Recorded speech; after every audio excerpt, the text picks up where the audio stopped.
دا سویټزرلند کې یو کلی ده، رهایشي ساحه ده، آرام نورمال پاکه فضا، صافه فضا، او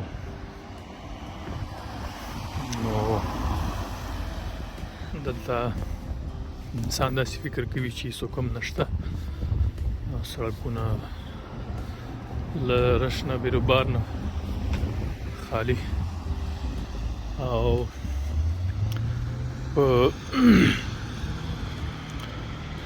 درځم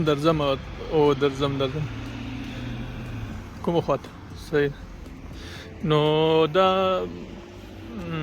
تاسو وینئ چې ډیره صفایي هم لري او ډیره ښه فضا هم ده، هېڅ ډول چاپېریال ککړتیا یا یو څه دغه نشته.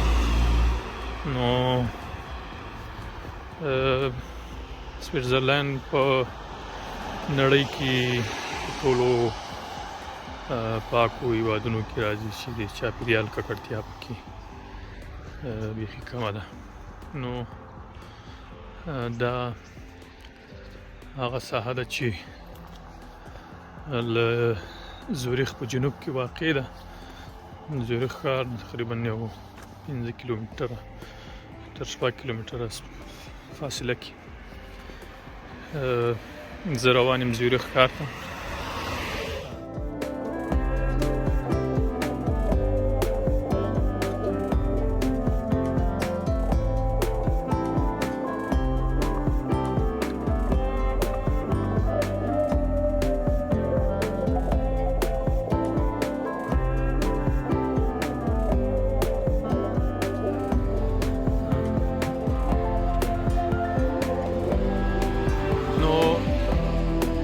دا رهایشي ساحه ده، ډېره ارامه نورماله فضا هم ډېره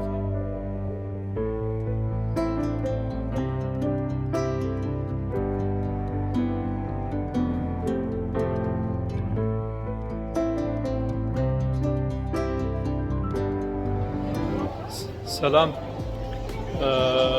زیورخ کې یو مارکیټ ساحه ده، شپرایتین باغ په نامه باندې. دلته د غټو شرکتونو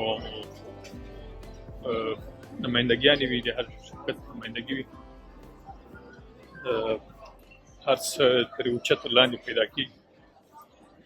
نو له ملګري شاه محمد سره راغلي یو شاپینګ دپاره، او ګرځو که چېرته یو شرکت تخفیف یا سیل اعلان کړی و چې له هغوی نه خریداري وکړو. نو دا رستورانت ده، دا به حلال وي که به حرام وي.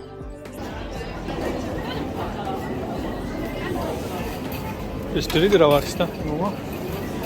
ښه.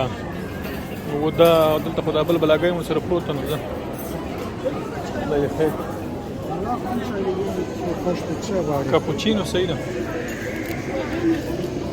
دلته خو کاپوچینو نرخ ډېر جګ ده.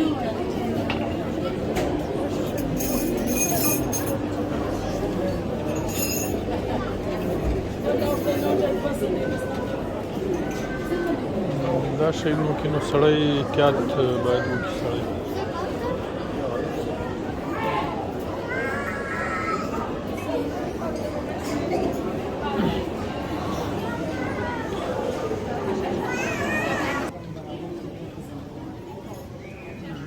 نه هغسې وږی نه یم.